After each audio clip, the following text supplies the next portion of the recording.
वो लोग जो इंतशार और अफरा तफरी और अदम इस्तेहकाम की सियासत से डॉलर बनाते, आर्मी चीफ के कंधे पर सियासत करने वाले, DGISI के कंधे पर सियासत करने वाले, उनके लिए तारीख ने एक बहुत बड़ा गड्ढा खोदा हुआ है। अब 400 चीफ जस्टिस मिला ले आपके सामने, अगर तगड़ा सियासतदान है तो चीफ जस्टिस कुछ नहीं कर सकते। आप 200 आर्मी चीफ लेकर आ जाए, अगर सामने अपना मुदब्बर कोई सियासतदान है और अवाम भी जिसके साथ है, तो आपका कुछ नहीं बिगड़ा। इमरान खान जैसा नहीं।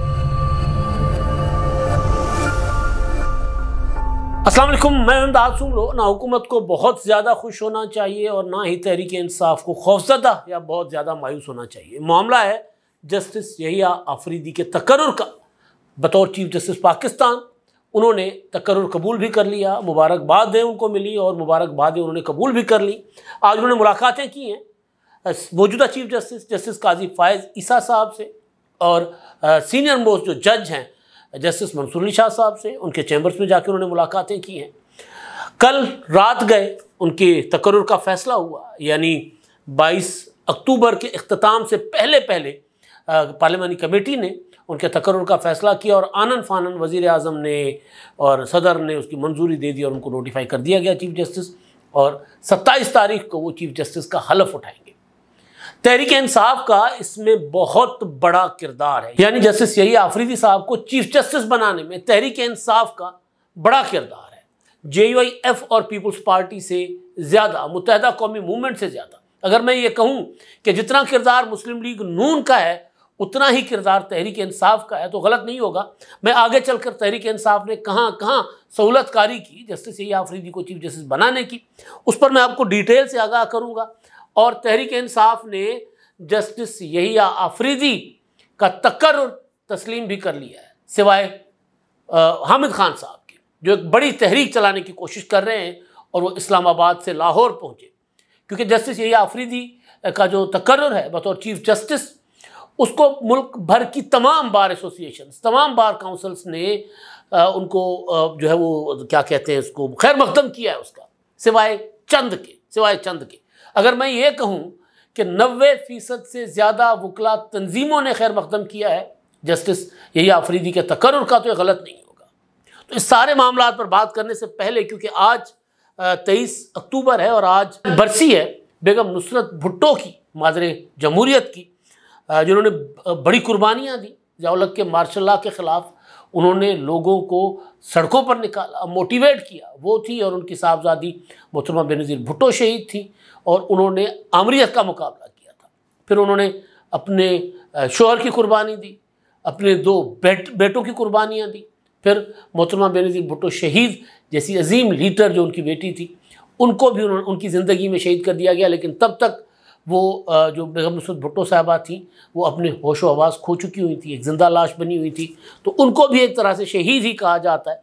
तो आज उनकी बरसी भी है, हम उनको खराज तहसीन पेश करते हैं, खराज अकीदत पेश करते हैं। और आज ही के दिन कत्ल हुए थे केनिया में अरशद शरीफ, जिस पर इमरान खान साहब ने अपनी सियासत चमकाने की कोशिश की थी। लेकिन बहरहाल लोगों ने इमरान खान साहब का वो जो फसाद बर्पा करने का मंसूबा था, उसको मुस्तरद कर दिया था। तो उस पर किसी और व्लॉग में बात होगी। अभी क्योंकि मामला जो गर्म मामला है वो है जस्टिस यहिया आफरीदी साहब का। आपको लोगों ने बताया होगा, ये कहा गया था कि अगर जस्टिस यहिया आफरीदी को चीफ जस्टिस बनाया जाएगा तो फिर पूरी की पूरी सुप्रीम कोर्ट रिज़ाइन देकर चली जाएगी। वो लोग जो इंतशार और अफरा तफरी और अदम इस्तेहकाम की सियासत से डॉलर बनाते, उन्होंने बड़ी बड़ी जो है वो आपके सामने साजिशी नज़रियात, साजिशी थेरीज आपके सामने रखी, बड़े बड़े मंसूबे रखे, लेकिन कोई एक चीज़ भी उनकी सही साबित नहीं हुई। अब वो मायूस हैं, बहुत मायूस हैं। मैं आज सुन रहा था, हमारे दोस्त हैं इमरान रियाज खान साहब, उनका भी व्लॉग सुन रहा था। वो ये कह रहे थे कि जी लोग नहीं निकले, वकला नहीं निकले, तो जजेस को अपने लिए खड़ा होना चाहिए। जजेस को, यानी सुप्रीम कोर्ट के अंदर बगावत हो, जजेस को अपने लिए खड़ा होना चाहिए। भाई, एक आईनी तरमीम के ज़रिए तकर्रुर हुआ है, कोई PCO लागू नहीं हुआ, कोई LFO नहीं आया। ये तो आईनी तरमीम थी, उस आईनी तरमीम के तहत हुआ और आईनी तरमीम के तहत अब आईनी बेंचेस भी बनने जा रही हैं। आज एक मामला था, एक मुकदमा था जस्टिस मंसूर अली शाह साहब की अदालत में, और जस्टिस मंसूर अली शाह साहब का करियर बड़ा ही बेदाग रहा है, बहुत ही शानदार रहा है, सिवाय ये अक्टूबर अपने जुलाई के बाद जो कुछ उनसे करवाया गया या उनसे हो गया। इंसान है, गलतियां हो जाती हैं। फैसले मैं बार बार कहता हूं कि फैसले सही गलत हो जाते हैं, लेकिन जो वजाहतें थी, एक वजाहत 14 सितंबर वाली जिस दिन पार्लियामेंट ने आईनी तरमीम के लिए इजलास बुलाया हुआ था पार्लियामेंट का आईनी तरमीम के लिए, और फिर 18 अक्टूबर उसी दिन भी 26वीं आईनी तरमीम के लिए हतमी इजलास चल रहे थे। तो उस दिन उन्होंने दो वजाहतें जो थी मखसूस नशिस्तों वाली, तो वो उनके लिए रास्ता बेसिकली वो जो हमारे दोस्त हबीब अकरम साहब कहते हैं कि इमरान खान ने आईनी तरमीम के सामने कंटेनर लगा दिए, तो वो कंटेनर जो थे चीफ जस्टिस के बनने के जो मंसूर अली शाह साहब के रास्ते में उनकी उन वजाहतों ने खड़े कर दिए। तो बहरहाल फिर वो कह रहे हैं कि जी आईनी तरमीम जो है वो हो गई है तो आप जजेस खड़े हो जाए। भाई मंसूर अली शाह साहब की अपनी अदालत में आज एक आईनी मामला था, तो उन्होंने कहा कि अब आईनी बेंचेस बनेंगे, ये मामला आईनी बेंचेस में जाने चाहिए, तो उन्होंने वो सुनने से इनकार कर दिया। बड़ा बावकार अंदाज है ये। ठीक है, आप चीफ जस्टिस नहीं बन सकते, लेकिन बतौर जज उनका भी करियर पड़ा हुआ है, तो अपने आप को मनवाएंगे। ये जो कुछ उनसे एक ज़ाहिर है, उसमें मैं ज़्यादा डिटेल में और उनकी शख्सियत के ऊपर तो मैं बार बार कह चुका हूँ। और ये भी कि जजेस यानी चीफ जस्टिस की सियासत करने वाले जो लोग होते हैं, आर्मी चीफ के कंधे पर सियासत करने वाले, DGIS के कंधे पर सियासत करने वाले, उनके लिए तारीख ने एक बहुत बड़ा गड्ढा खोदा हुआ है। वो कोई भी पार्टी हो, कोई भी पॉलिटिकल पार्टी अगर वो देखेगी कि जी अगला चीफ जस्टिस अगर हमारा है, मैं नवाज शरीफ साहब की मिसाल देता हूँ बार बार। पनामा का मामला आया था और उस वक्त हम जैसे लोग कहा करते थे कि मियाँ साहब को चाहिए कि पार्लिमानी कमीशन बनाए, लेकिन मियाँ साहब के जो सपोर्ट करने वाले दोस्त हमारे कहते थे कि नहीं मियाँ साहब को ज़रूरत ही नहीं है, अगला चीफ जस्टिस तो साकिब निसार आ रहा है, वो तो मियाँ साहब का है। तो मैं एक जुमला हमेशा दोस्तों को कहा करता था, नाम नहीं लेता, कि वो ये कि अगर साकिब निसार नवाज शरीफ का गुलाम बन सकता है, तो फिर वो जिसके पास ताकत भी है, डंडा भी है और पैसा भी है, तो उसका गुलाम क्यों नहीं बनेगा? क्यों नवाज शरीफ के लिए वो अपना सारा कुछ दाव पे लगाएगा? और यही हुआ था। फिर प्रोजेक्ट साजी में साकिब निसार ने भरपूर किरदार अदा किया और नवाज शरीफ सारे ताल्लुक शर्म व हया मिटा के बेहयाई की हद कर दी थी कि नवाज शरीफ की साहबजादी को भी जेल में डाला था। तो क्योंकि नवाज शरीफ साहब समझते थे कि मैं चीफ जस्टिस मेरे हैं तो सियासत मेरी है। ऐसा नहीं होता, सियासत आपने खुद करनी होती है। अब 400 चीफ जस्टिस मिला लें, आपके सामने अगर तगड़ा सियासतदान है तो चीफ जस्टिस कुछ नहीं कर सकते। आप 200 आर्मी चीफ लेकर आ जाए, अगर सामने अपना मुदब्बर कोई सियासतदान है और अवाम भी जिसके साथ है, तो आपका कुछ नहीं बिगड़ा। इमरान खान जैसा नहीं, इमरान खान ना मुदब्बर है ना सियासतदान है, पॉपुलर ज़रूर है, पॉपुलर हुआ करते हैं जी, ठीक है। तो ऐसे सियासत जो चीफ की को मिलाकर सियासत करते हैं, उनको छोले जाकर बेचने चाहिए, वो सियासत ना करें। तो बहरहाल तो फिर जनाब ये जो सूरत हाल इमरान खान साहब की, फिर कि जी मेरा चीफ जस्टिस चाहिए मंसूर अली शाह साहब, तो मंसूर अली शाह साहब को उन्होंने गंदा कर दिया। तो मैं बात करने जा रहा हूँ यही आफरीदी साहब की। PTI ने पहले भरपूर कोशिश की आईनी तरमीम का रास्ता रोकने की, कि आईनी तरमीम ना हो। फिर उन्होंने कोशिश की कि मंसूर अली शाह साहब चीफ जस्टिस बने, और फिर जो PTI ने किरदार अदा किया यही आफरीदी को चीफ जस्टिस बनाने का, वो बड़ा शानदार है, वो मैं खोल कर आपके सामने रख रहा हूँ। पार्लियामानी कमेटी जो थी 12 अरकान पर थी और उसमें 2/3 8 अरकान बनते हैं। पीपल्स पार्टी और JUIF आखिरी वक्त तक कोशिश करते रहे कि मंसूर अली शाह साहब चीफ जस्टिस बने, उसकी वजह जो भी हो, शायद ये कि चले किसी फैसले की बुनियाद पर किसी जज को ये सज़ा नहीं देनी चाहिए, कोई ऐसी रिवायत नहीं डालनी चाहिए, उनके पास रीज़न जो भी थी। एक सीनियर मोस्ट हमें उनको बनाना चाहिए, एक बावकार जज रहे हैं वो। बिलावल भुट्टो अपनी तकरीरों में कहते रहे कि जी मंसूर अली शाह साहब चीफ जस्टिस बनेंगे, हमें कोई मसला नहीं है, वो कोशिश करते रहे। JUIF भी JUIF ने तो यही आफरीदी के अगेंस्ट वोट किया पार्लियामानी कमेटी में, उनके पास एक वोट था। अब मैं आपको क्वेश्चन बताता हूँ कि PTI ने कैसे सहूलतकारी की और उसके बाद PTI किस तरह सपोर्ट कर रही है, इस फैसले को भी आपके सामने रख रहा हूँ मैं। ये जो मुनाफकत की सियासत है ना, दोगली सियासत, लोगों को कुछ कहना करना कुछ, इसको इमरानी सियासत कहते हैं। जो इमरान खान लोगों के साथ कर रहे थे वही मैं कई बार कह चुका हूँ कि वो लेमिन गंडापुर करते हैं इमरान खान साहब के साथ। अब PTI की बाकी लीडरशिप जो वकला के हाथ में है वो कर रहे हैं इमरान खान साहब के साथ, क्योंकि इमरान खान साहब ने या PTI ने सोचा कि चले जी वकला को हम कमेटियों में शामिल कर देते हैं, बैरिस्टर गौहर, अली ज़फ़र और साहबजादा हामिद रज़ा। साहबजादा हामिद रज़ा बेचारा क्या बेचता है, वो तो इनके पीछे ही चल रहा होता है, सिर्फ पार्टी का नाम दे दिया ना, सुन्नी काउंसिल का। तो 12 अरकान, 12 में से 4 मुस्लिम लीग नून के 3 पीपल्स पार्टी के, एक जेयूआई का, एक एमक्यूएम का और फिर 3 पीटीआई के। अगर तहरीक इंसाफ कल बाइकआउट ना करती पार्लियामेंट्री कमेटी का, खुसूसी कमेटी का, जिसमें चीफ जस्टिस के तकर्रुर का फैसला हो रहा था, पीपल्स पार्टी और मुस्लिम लीग जेयूआईएफ जोर लगाती रही कि हमें मंसूर अली शाह साहब को चीफ जस्टिस नामजद करना चाहिए, मुस्लिम लीग ने नहीं मानी। अगर वहाँ पीटीआई होती, 3 अरकान पीटीआई के मंसूर अली शाह साहब के हक में, 3 अरकान पीपल्स पार्टी के, ये हो गए 6, एक रुकन जेयूआईएफ का, ये हो गए 7, राना अंसार जो एमक्यूएम की एमएनए, आज उनके साथ ताज़ियत भी करनी है, वो हमारे उस्ताद अंसार नकवी साहब की अहलिया हैं, उनके साहबजादे शाहजेब कराची में रोड हादसे में उनका इंतकाल हो गया, हलाकत हो गई है उनकी, तो हम ताज़ियत भी करते हैं। तो राना अंसार साहिबा, उन्होंने, उनका वोट फैसला कुन वोट था, तो मुमकिन है कि वो पीपल्स पार्टी के साथ और जेयूआईएफ के साथ मिलकर उस तरफ वोट कर देते। चांस तो था ना एक। अगर पीटीआई कमेटी के अंदर बैठती तो फिर इम्कान था कि मंसूर अली शाह साहब, जो कभी इम्कान था कि मंसूर अली शाह साहब चीफ जस्टिस बन सकते थे, मगर क्योंकि उधर पीटीआई ने बाइकआउट कर दिया। अगर पीपल्स पार्टी इनकार करती कि जी हम नहीं यही आफरीदी के हक में वोट करते, तो फिर स्प्लिट हो जाता। स्प्लिट हो जाता तो एक बहरान पैदा हो जाता, क्योंकि रात 12 बजे तक फैसला करना था। मुस्लिम लीग नून अपने फैसले से टस से मस नहीं हो रही थी। जेयूआईएफ ने वोट दूसरी तरफ कर लिया था, यानी यही आफरीदी के अगेंस्ट कर लिया था। तो आप सोचें कि इससे बड़ी खूबसूरत सहूलतकारी और अपने लोगों से मुनाफकत क्या हो सकती है कि आप बाहर कहते हैं कि जी हम तो मंसूर अली शाह साहब को चीफ जस्टिस देखना चाहते हैं, और उनका रास्ता रोकने के लिए आप सहूलतकारी कर रहे हैं। कोई अंडरस्टैंडिंग हुई होगी, ये अंडरस्टैंडिंग के बगैर नहीं है। अगर ये अंडरस्टैंडिंग नहीं है तो फिर बैरिस्टर गोहर हो, अली जफ़र हो या साहबजादा हामिद रज़ा साहब, जिनको मैंने कहा वो तो बेचारे हैं, तो बाकी जो है ना सियासत छोड़ें, जाके कुछ और काम करें। कि जिनको ये नहीं समझ आ रही, जिनको ये नहीं पता था कि पीपल्स पार्टी अगर वो कमेटी में जाते तो वो क्या किरदार अदा करती, तो अब रोते रहे।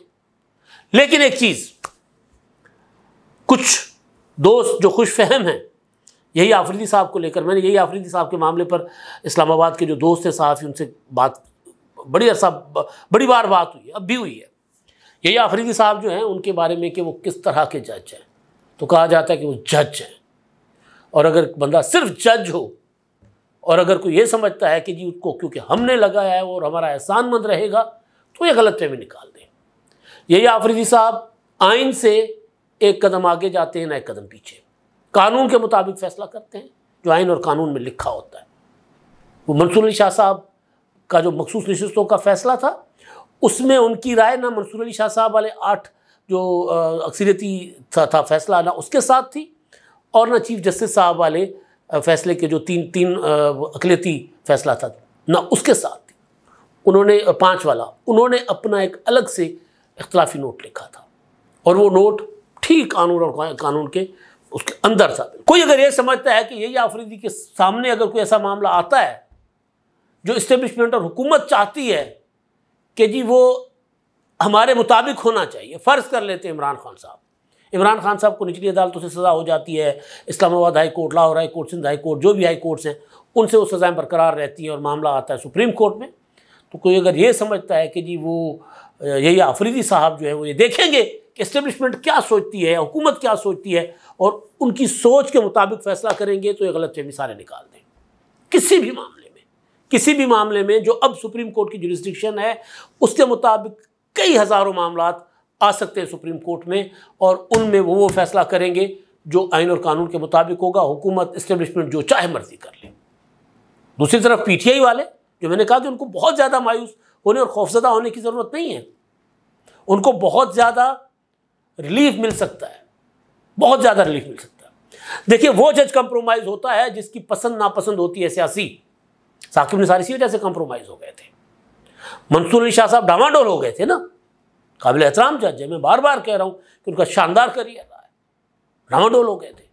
ये वजाहतें देना जो है ना, ये जजों का काम नहीं हुआ करता। बगैर सुने, पिटीशन बगैर सुने, उसका जो है वो 18 अक्टूबर को उन्होंने इलेक्शन कमीशन को एक और हुक्म जारी कर दिया था तो यहाँ ऐसा नहीं है। तो लिहाजा तहरीक इंसाफ वालों को इस पर मायूस नहीं होना चाहिए। कोर कमेटी का इजलास हुआ तहरीक इंसाफ का। अब दूसरा मामला, एक और मुनाफिकत पर मैं आ रहा हूँ कि पहले कहा गया कि जब मंसूर अली शाह साहब को चीफ जस्टिस नहीं बनाया जाएगा तो हम कबूल नहीं करेंगे। कोर कमेटी का इजलास है, उनका प्रेस रिलीज है, और वो प्रेस रिलीज चीख चीख के कह रहा है कि यही आफरीदी साहब को उन्होंने चीफ जस्टिस तस्लीम कर लिया हुआ है। उसमें कहीं ऐसा नहीं लिखा हुआ कि अपना वो मुस्तरद करते हैं यही आफरीदी साहब का चीफ जस्टिस का तकर्रुर, कहीं ऐसा नहीं लिखा हुआ। उनका प्रेस रिलीज आप पढ़ लें, और वो प्रेस रिलीज बता रहा है कि जनाब ये जो है, ये वो कह रहे हैं कि जनाब हम 26वीं आईनी तरमीम को मुस्तरद करते हैं, लेकिन चीफ जस्टिस के तकर्रुर को मुस्तरद नहीं करते। हामिद खान साहब ने लाहौर में प्रेस कॉन्फ्रेंस करके उन्होंने ज़रूर कहा है कि ये आफरीदी साहब को ये जो पेशकश है कबूल नहीं करनी चाहिए। मैंने सोचा कि शायद पीटीआई की जो कोर कमेटी थी उन्होंने उनको बात शायद उनके बस में ना हो, उनको समझ ना आई हो, तो मैंने फिर ज़रा खंगाला ट्विटर बैरिस्टर गौहर का कि कहीं बैरिस्टर गौहर ने अपना कोई बयान जारी किया हो। तो 2 दिन पहले बैरिस्टर गौहर ने ट्विटर हैंडल पर जो आखिरी अपने ट्विटर पर आखिरी जो पोस्ट रखी है वो उनका खिताब जो था कौमी असम्बली में, सलमान अकरम राजा साहब बहुत एक्टिव थे, बहुत ज़्यादा मुतहरिक थे। मैंने सोचा कि सलमान अकरम राजा साहब जो हैं वो कोई ऐसा कोई ट्वीट करेंगे, तो मैंने देखा कि जब मैंने देखा उससे 3 घंटे पहले उनके ट्विटर हैंडल पर एक खबर थी बुशरा बीबी की जो ज़मानत हुई है उस पर मैं अगले व्लॉग में बात करूँगा कि उनकी ज़मानत हो गई है, डिटेल में अगले व्लॉग पर बात होगी। फिर उनका एक ट्वीट था कि कोई एक नौजवान बच्चा जो है जो लाहौर में पिज़्ज़ा शॉप चलाता था और 9 मई में उसको मुलविस करार दिया गया था, तो उसको ना सिर्फ गिरफ़्तार किया गया, 10 माह से वो जेल में है, बल्कि जो उनकी रोज़ी रोटी का जो ज़रिया था पिज़्ज़ा शॉप वाला वो तक तोड़ दिया गया था, वो जो ओवन शोन तोड़ दिया गया था। सलमान अकरम राजा साहब का एक और ट्वीट है, शायर जो अहमद फराद हैं उन्होंने एक ट्वीट किया कि पीटीआई को, यानी ये जो हो गया कल चीफ जस्टिस साहब का तकर्रुर हो गया, तो उन्होंने ट्वीट किया कि पीटीआई को फौरी तौर पर हम ख्याल सियासी जमातों, सिविल सोसाइटी और वकला को साथ मिलाकर इस आइनी और अदालती डकैती के ख़िलाफ़ मैदान में निकलना चाहिए और फैसला कुन मौक़े का आगाज़ करना चाहिए। पीटीआई जितनी ताख़ीर करेगी उतनी बर्बादी का सामना करेगी। बहुत से लोगों को इनकलाब बहुत ज़्यादा आया होता है, बहुत ज़ोर से आया होता है, समझ नहीं आती उनको कि कोई सियासत के में हिकमत भी होती है। बहरहाल फिर सलमान अकरम राजा साहब उनको जो जवाब दे रहे हैं वो जवाब तहरीक इंसाफ के वो लोग जिनकी मैं नीयत पर शक नहीं करता, लेकिन जाहिर है जिनकी समझी या नासमझी पर तो सवाल उठाया, समझ और नासमझ पर तो सवाल उठाया जा सकता है, उनके लिए काफ़ी है ये जवाब। वो जो निकल पड़ते हैं वो कहते हैं कि जी बस मार दो, गिरा दो, जला दो। वो जो अमीन गंडापुर की भड़क मार के अपने जाके हुजरे में बैठ जाते हैं और लोग तैयार हो रहे होते हैं कि हमने पूरा मुल्क ब्लॉक कर देना। ऐसा कुछ नहीं पीटीआई सोच रही, ऐसा कुछ नहीं करने जा रही पीटीआई बतौर पॉलिटिकल पार्टी, इमरान खान की पॉपुलरिटी की मैं बात नहीं कर रहा, बतौर तंजीम, बतौर ऑर्गेनाइजेशन ज़ीरो हो चुकी है, सिफर हो चुकी है, ख़त्म हो चुकी है। और उसको उन्होंने ख़त्म किया जिनके हवाले इमरान खान साहब ने किया था, वकला ने। अच्छा जी, अब सलमान अकरम राजा साहब का सुने जी, बहुत बावकार आदमी है, मैं उनकी शख्सियत पर नहीं जा रहा, लेकिन मैं वो जो जवाब दे रहे हैं अहमद फराद साहब ख्वाहिश ये कर रहे हैं कि जी अब कुछ तहरीक चलानी चाहिए वरना सब कुछ तबाह बर्बाद हो जाएगा, सबके साथ मिलना चाहिए। उस पर सलमान अकरम राजा साहब जवाब देते हैं, उनका ट्विटर हैंडल है, कभी उन्होंने उसको डिनाई नहीं किया। हम आपके और वेरीफाइड है, हम आपकी तवक्कुआत के करीब मसरूफ़ अमल हैं और करना है। फसायत के ख़िलाफ़ फ़तेह हमारा मुकद्दर है। ये मुकद्दर बटन दबाने या चंद 100 बच्चों को जेल में झोंकने से हासिल नहीं होगा। कौम को अपना मुस्तकबिल तारीकियों से बचाना होगा। तमाम इंसानियत दोस्तों को एक दूसरे का साथ देना होगा, दस्ते कातिल को झटकना होगा। वो ये कह रहे हैं कि यार इस तरह इनकलाब नहीं आते, ज़रा अकल से, दानिश से। ऐसा नहीं है कि हम चंद 100 बच्चे झोंक दें, ठीक बात कर रहे हैं। ये जो एवं जज्बाती हुए फिर रहे होते हैं ना, मैं कतई नहीं कह रहा कि मुल्क में 100% ठीक है, मैं ये भी कतई नहीं कह रहा कि मुल्क में जो कुछ हो रहा है आइन और कानून के मुताबिक हो रहा है, लेकिन मैं इतना ज़रूर समझता हूँ, मैं इतना ज़रूर मानता हूँ कि ये जो पार्लियामेंट है ये स्ट्रेंथन हो रही है। ये मेरे अल्फाज याद रखिएगा। पार्लियामेंट मजबूत हो रही है, स्ट्रांग हो रही है। पाकिस्तान में जजों और जर्नलों का गठजोड़ रहा है। इस वजह से इफ्तिखार चौधरी, अल-जहाद ट्रस्ट केस, उनके ज़रिए सारा कंट्रोल सुप्रीम कोर्ट के चीफ जस्टिस के पास हुआ करता था और जर्नल सुप्रीम कोर्ट के चीफ जस्टिस के कान मरोड़ते थे और अपनी मर्जी के फैसले करवाते थे। अब ये फैसले पार्लियामेंट किया करेगी।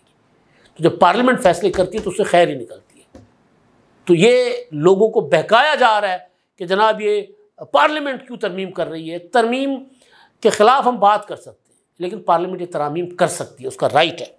मैंने सोचा कि जो अली मोहम्मद ख़ान साहब हैं, उन्होंने कोई चीफ जस्टिस के तकर्रुर, यही आफरीदी के तकर्रुर के ख़िलाफ़ कोई बयान जारी किया हो। तो 23 घंटे पहले उनका एक ट्वीट है कि आज पाकिस्तान के काजुल क़ज़ात के इंतखाब का फ़ैसला है और जिन हुक्मरानों के बारे में उसने मुस्तकबिल में फ़ैसले करने हैं और एहतसाब करना है वही उसको लगाने जा रहे हैं। निज़ाम अदल का जनाजा ज़रा धूम से निकले, या अल्लाह मेरे मुमलिकत खुदादाद की खैर। ये फ़ैसले से पहले, फ़ैसले के बाद सब चुप है, सब खामोश है, सब कोई बात नहीं कर रहा, कोई सवाल नहीं कर रहा, कोई डिमांड नहीं कर रहा, कोई इस्तीफ़ा नहीं आया। जस्टिस मंसूर अली शाह साहब के लिए कहा जा रहा था कि वो और उनके पूरे जो हम ख्याल जज साहिबान हैं वो सारे वो मंसूर अली शाह साहब किसी के हम ख्याल हैं या नहीं है, वो उनके मुतालिक में बात नहीं कर रहा। ये पीटीआई कह रही थी कि सारे के सारे बाजमात रिज़ाइन करेंगे, एक बहरान आ जाएगा, वकला सड़कों पर निकल आएंगे। कुछ नहीं हुआ ऐसा और ना कुछ होना है ऐसा। बस इतनी सी बात मैं गुजारिश करने जा रहा हूँ कि हुकूमत ज़्यादा खुशफहमी का शिकार ना हो, इस्टेब्लिशमेंट ज़्यादा खुशफहमी का शिकार ना हो, और तहरीक इंसाफ अगर सियासत कर रही है और अगर वो समझते हैं कि उनके साथ जुल्म व जबर हो रहा है तो फिर वो ज़्यादा मायूस ना हो, क्योंकि यही आफरीदी साहब उनके लिए एक अच्छी खबर है और बुशरा बीबी की ज़मानत पीटीआई के लिए आज एक अच्छी खबर है ही। अब तक के लिए इतना ही। अल्लाह हाफ़िज़।